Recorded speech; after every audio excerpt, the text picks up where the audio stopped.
ಓಹೋ, ಏನು ಗುರು ಈ ಲೈಟ್ ಅರೇಂಜ್ಮೆಂಟು? ಮೊದಲಿಲ್ಲಿ ಯಾವ ಟಿಪ್ಪನ್ ಗಾರಿನೂ ಇರಲಿಲ್ಲ, ಇವಾಗ ಲೈನ್ ಆಗಿದಾವೆ. ಚಿಕ್ಕಬಳ್ಳಾಪುರ ತುಂಬಾ ಡೆವಲಪ್ ಆಗ್ತಾ ಇದೆ ಅಲ್ವಾ?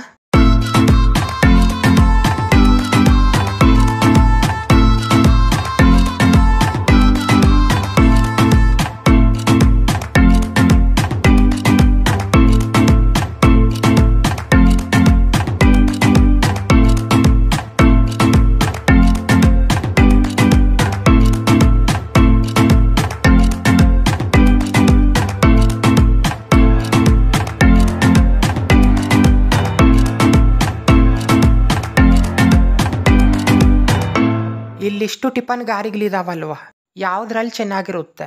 ನನ್ನ ನೆಕ್ಸ್ಟ್ ವಿಡಿಯೋ ಅದ್ರ ಬಗ್ಗೆನೆ. ಒಂದು ಲೈಕ್ ಕೊಟ್ಟು ಸಪೋರ್ಟ್ ಮಾಡಿ.